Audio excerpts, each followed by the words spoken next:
Vous êtes sur le point d'entendre l'incroyable histoire de la formation du système solaire. Toute la matière qui constitue actuellement la Lune ou le Soleil, comme celle composant la Terre, les montagnes, les océans, l'air que vous respirez, votre corps et le sol sous vos pieds, était à l'origine dans un gigantesque nuage de gaz et de poussière.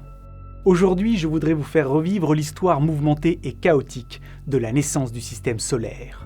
Une histoire qui a été riche en rebondissements, en astres furieusement turbulents et en collisions de violence inouïes qui ont permis de transformer un nuage de gaz et de poussière, large de près d'une année-lumière, en une étoile accompagnée de planètes. Mais reprenons depuis le début. Au regard des connaissances les plus récentes, on pense que tout commence il y a 4,6 milliards d'années, dans le bras secondaire de notre galaxie, la Voie lactée, où dérivent en grand nombre dans le silence de l'espace d'immenses nuages moléculaires, riches en gaz et en poussière interstellaire. C'est au sein d'une pouponnière d'étoiles semblable à celle d'Orion ou de la Carène que notre système solaire a vraisemblablement commencé sa vie. Ces vastes nappes de gaz et de poussière dérivantes sont bien plus riches en matière que l'espace qui les entoure. On retrouve en effet en moyenne ici quelques milliers à dizaines de milliers de molécules par centimètre cube, alors qu'il y a en moyenne moins d'un atome par centimètre cube dans l'espace entre les étoiles. Quand on sait qu'il y a sur Terre, au niveau de la mer, près de 20 milliards de molécules par centimètre cube, ce nombre de quelques milliers peut sembler ridicule. Et en un sens, il l'est. Car dans ces nébuleuses, le volume de 3 fois notre planète contient en ordre de grandeur autant de matière qu'il y en a dans le volume d'une piscine olympique remplie d'air sur Terre. Sauf que ces nébuleuses ont pour elles leur dimension démesurée. Pouvant être larges de plusieurs dizaines à centaines d'années-lumière, beaucoup sont des milliers de fois plus lourdes que notre Soleil. Régulièrement, sous l'effet de la gravité, des portions gigantesques de ces nuages moléculaires s'effondrent sous leur propre poids en allumant des étoiles, si bien que de telles nébuleuses ne persistent que quelques millions d'années, avant que le gaz restant ne soit chauffé et dispersé par les étoiles qui y sont nées. Dans le cas de notre système solaire, on pense que c'est la transformation d'une étoile massive en supernova qui a, de son onde de choc, initié l'effondrement d'un fragment de la nébuleuse, dont la contraction a donné naissance à des centaines de nouvelles étoiles. Ces nuages sont si énormes que les astres y naissent très rarement de manière isolée. Au tout début de leur vie, on les retrouve très souvent regroupés en grappes de centaines à milliers d'étoiles, qui vont ensuite progressivement se disperser. Ainsi, la naissance de notre Soleil et de son cortège de planètes associées a très probablement été indirectement provoquée par la mort d'une étoile géante arrivée en fin de vie, et dont le dernier souffle, riche en éléments nouveaux, a provoqué l'effondrement de pans entiers du nuage moléculaire. On retrouve en effet dans les météorites primitives datant de cette époque et que l'on a pu analyser la présence en grande quantité des restes d'éléments radioactifs instables que seule l'explosion d'étoiles géantes est capable de produire. Voici comment l'on pense que les choses se sont passées.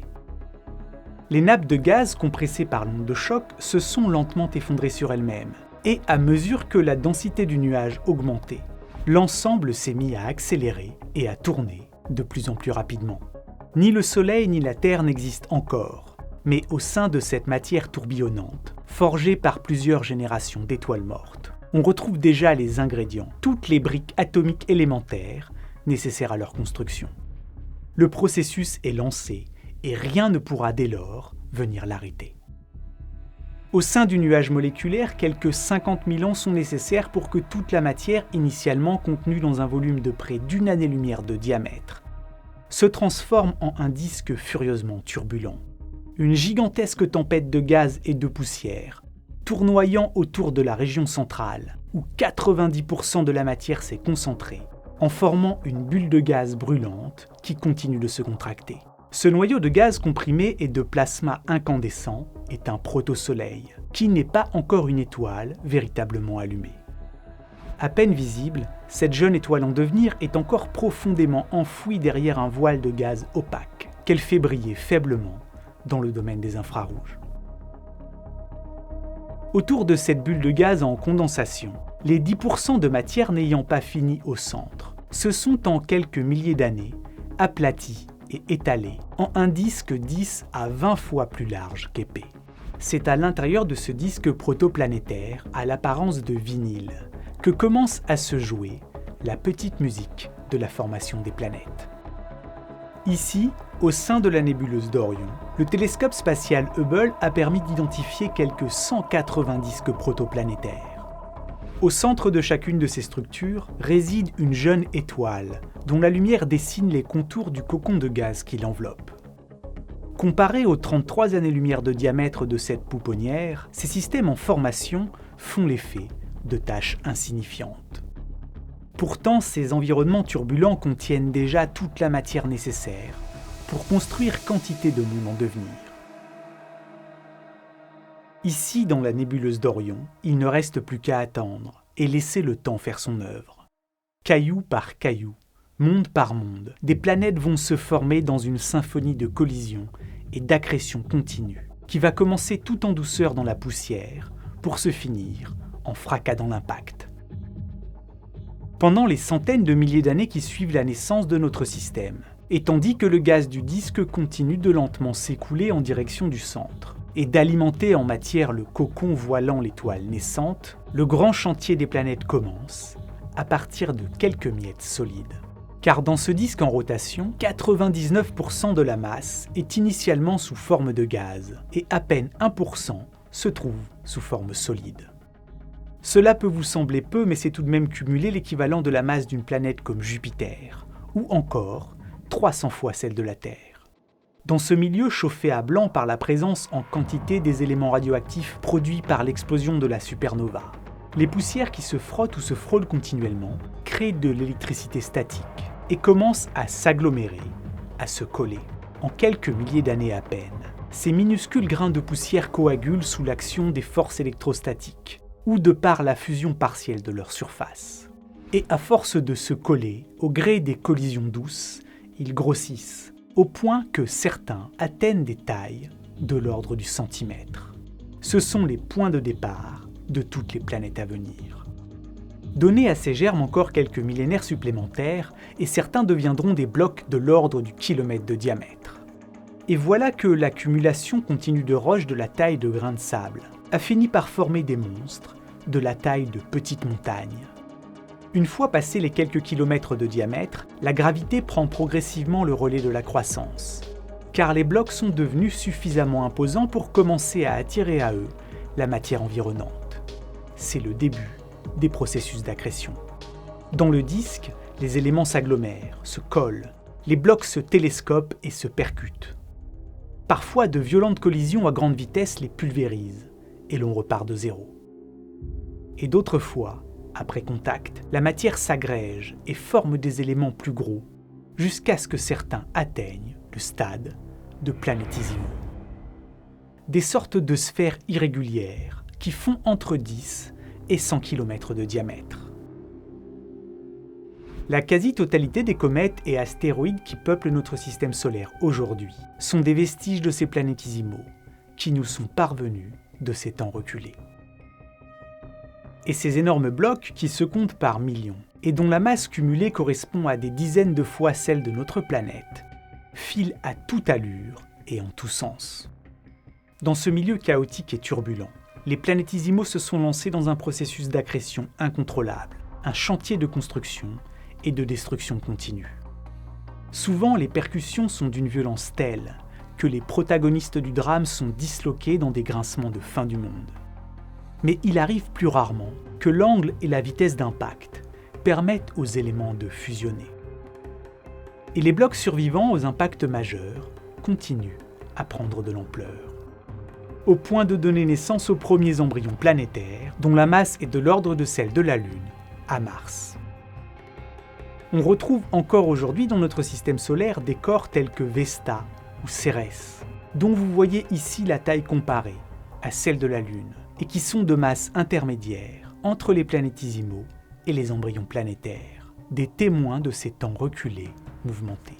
À proximité du Soleil, là où le disque est relativement appauvri et où le puissant rayonnement de la jeune étoile empêche l'eau présente dans le nuage de se transformer en glace. La croissance des embryons planétaires, qui sont exclusivement constitués de fer et de roches, est lente et laborieuse.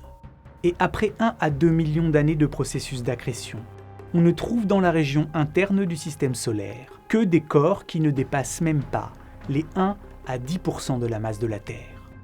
Mais à l'inverse, au-delà de ce que l'on appelle la ligne des glaces, qui correspond à la distance à partir de laquelle l'on est suffisamment éloigné de la chaleur de la jeune étoile pour que l'eau existe sous forme de glace.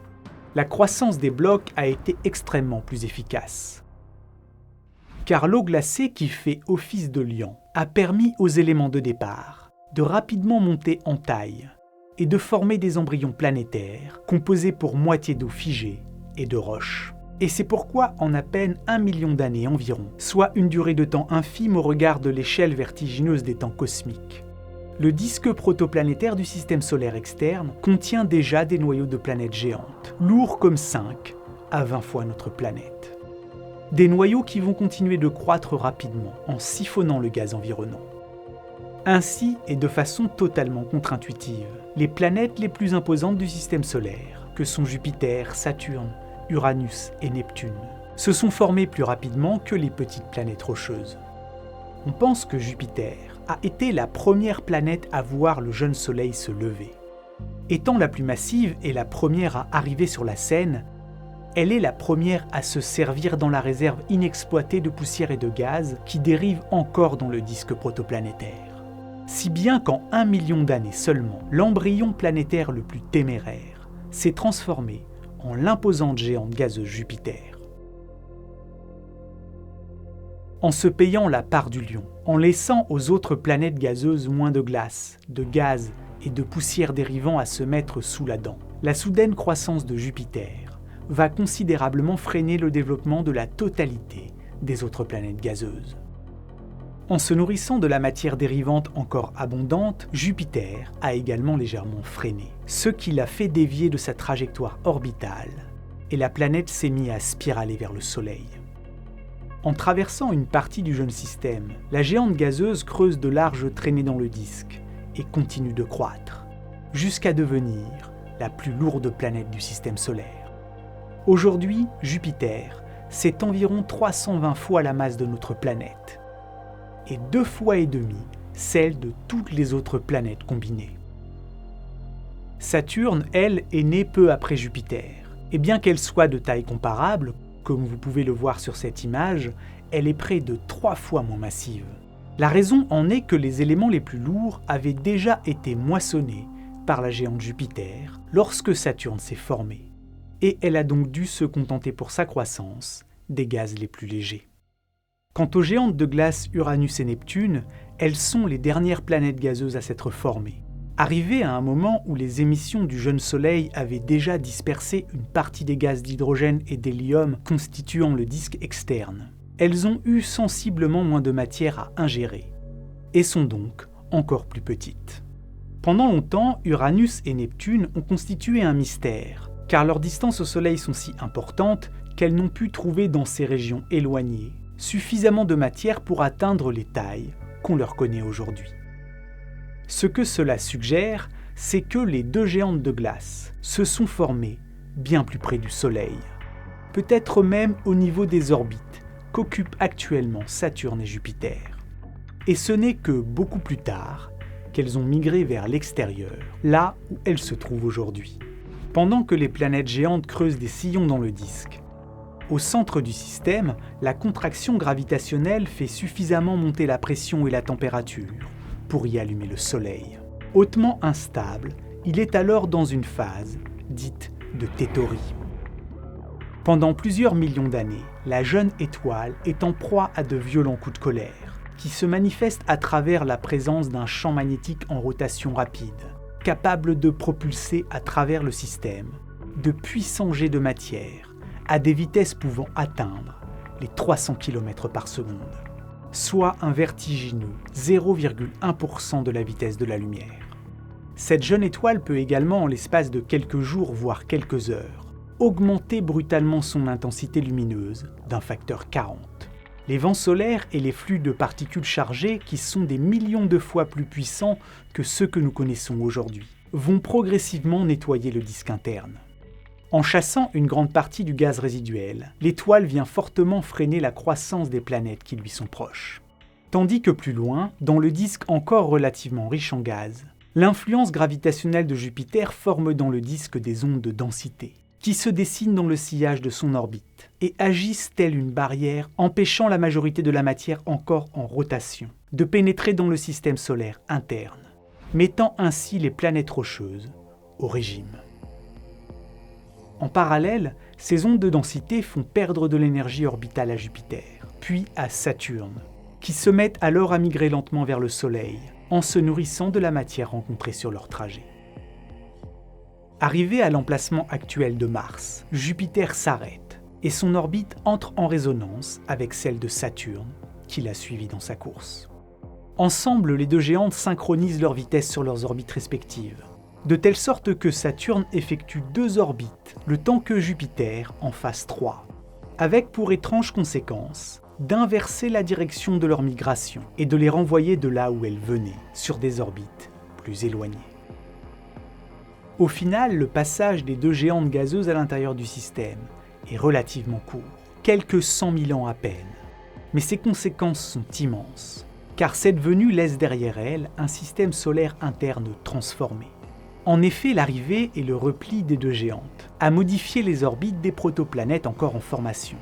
En brassant et en redistribuant la matière, elle a favorisé des collisions gigantesques, interdit des mondes, comme arrêté des croissances. On pense ainsi que la migration de Jupiter dans le système solaire interne est responsable de la taille relativement petite de la planète Mars. Le disque qui a perdu de sa superbe et s'est considérablement aminci atteint maintenant une densité si faible que les rayons X et ultraviolets émis par l'étoile y creusent un trou de plus en plus large, jusqu'à ce que, quelques 10 millions d'années après que l'étoile au centre se soit allumée, le gaz constituant le disque protoplanétaire achève de complètement se dissiper. Jupiter, Saturne, mais aussi Uranus et Neptune sont alors comme des voiliers privés de vent par la dissipation du disque et leur migration s'arrête. Pour les planètes gazeuses, la croissance est maintenant terminée, car le gaz dont elles se nourrissaient a maintenant disparu.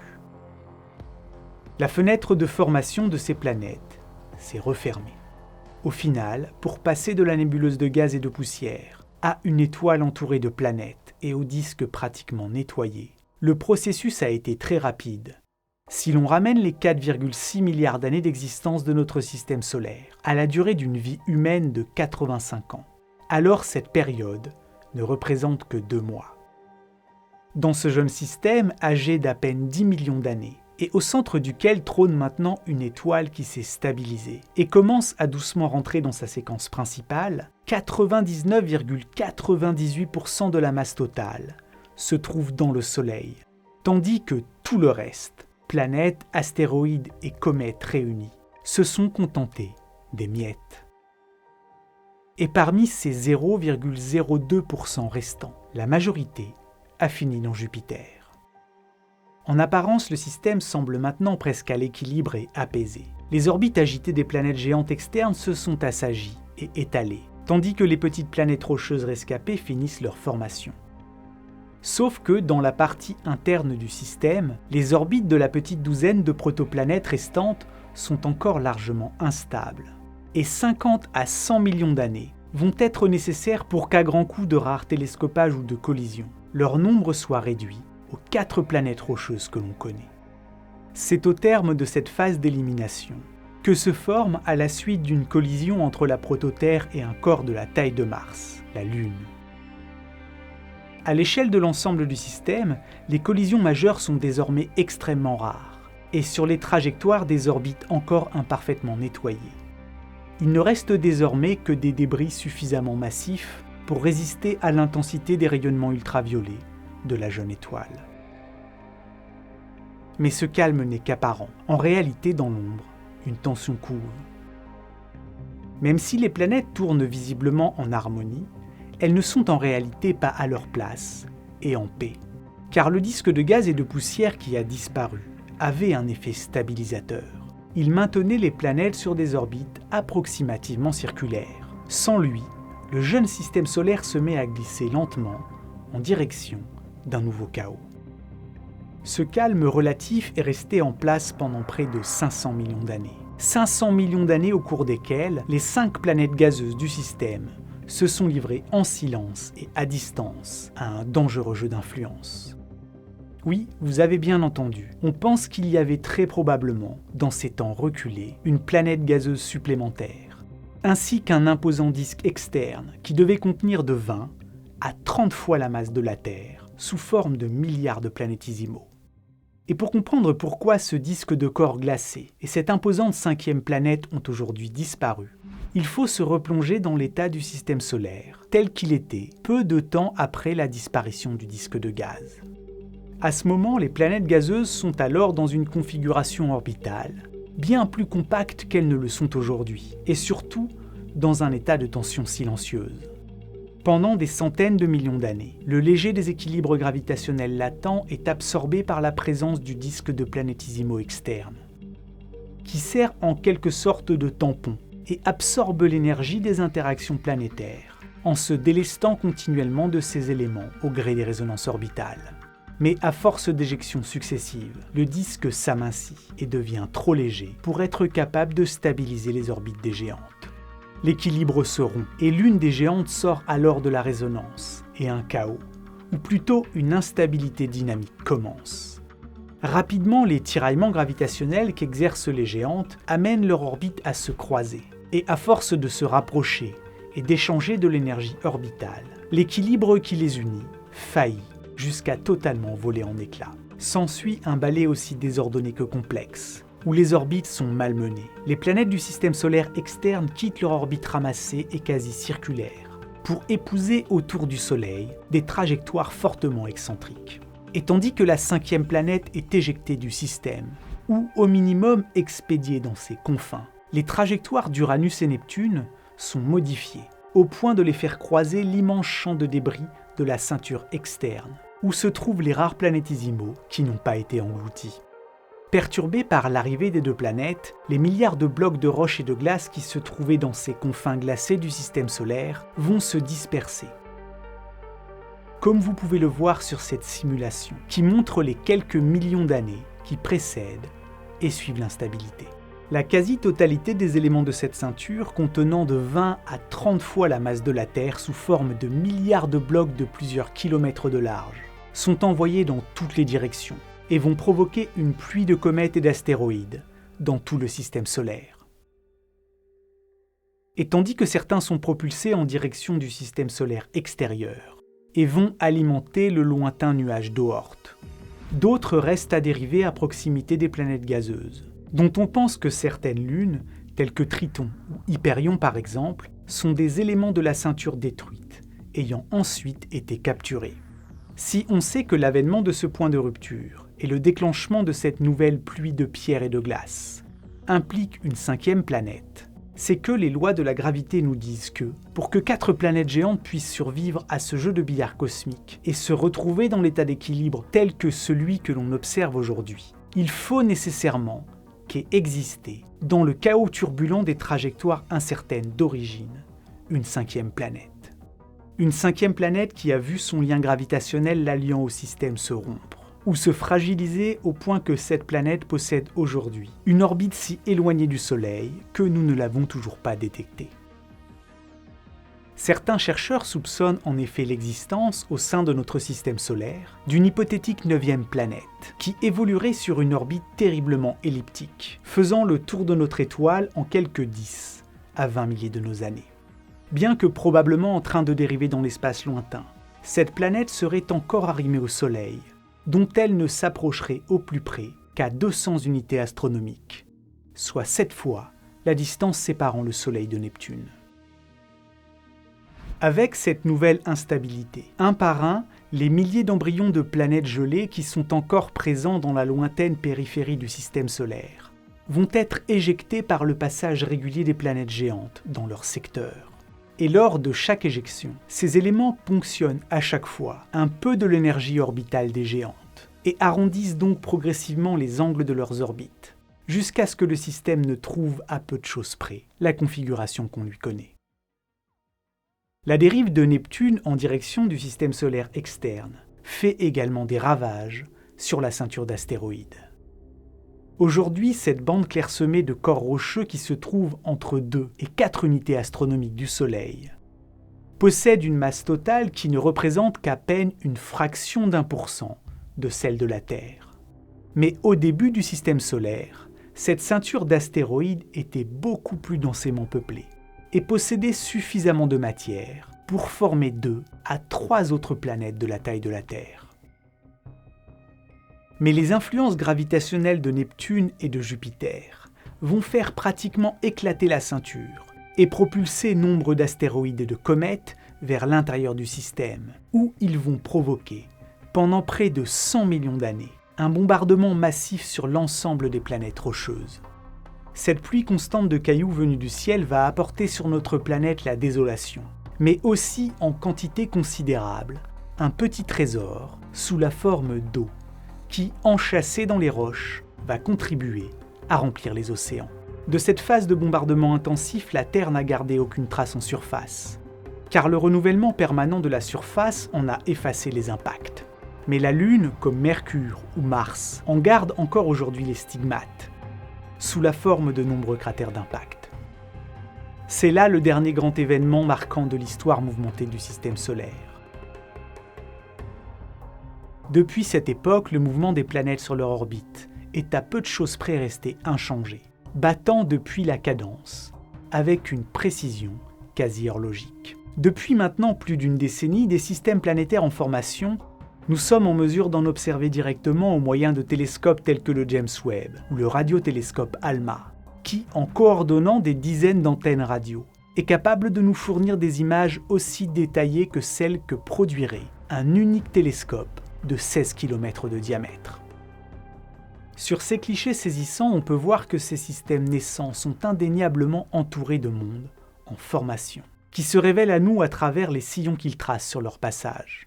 À l'intérieur de chacun de ces disques se joue probablement la petite musique grisante de la formation d'embryons de planètes. Voici HL Tauri, un jeune système stellaire situé à environ 450 années-lumière de la Terre, probablement âgé de moins de 100 000 ans, et dont les régions lumineuses nous donnent à voir un disque de matière 3 fois plus étendu que ne l'est l'orbite de Neptune, et riche en poussière et en blocs de la taille de petites billes. Ici, chacun des stries qui séparent les anneaux de poussière et de roche chauffés par l'étoile a été creusé par la présence d'embryons de planètes. C'est probablement à quelque chose comme ça que ressemblait notre système solaire à ses débuts. Ici, sur cette autre image, l'on peut voir situé à près de 400 années-lumière de nous, un système hébergeant une jeune géante gazeuse en formation, située 4 fois plus loin de son étoile que Jupiter ne l'est du Soleil, et ayant une masse près de 4 fois plus élevée. Cette planète encore inachevée possède des températures de surface qui avoisinent les 1000 degrés. De son imposante présence, la géante a creusé une cavité dans le disque dont elle se nourrit, allant jusqu'à s'entourer de son propre disque d'accrétion, à l'intérieur duquel des lunes doivent être en train de naître.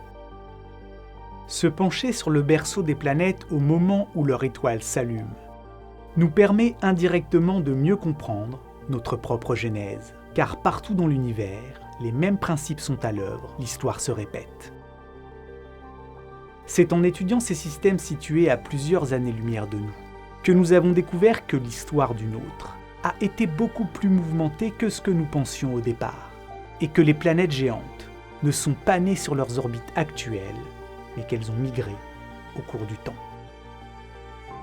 La prochaine fois que vous levez les yeux vers le ciel, ayez une pensée pour les mondes en devenir, dont le destin a été transformé par l'émigration de Jupiter, pour toutes ces planètes qui ont été expulsées de chez elles. Bref, si vous voulez vous amuser à réfléchir aux influences que pourraient avoir certaines étoiles ou planètes sur nous, délaissez l'astrologie et embrassez l'astronomie.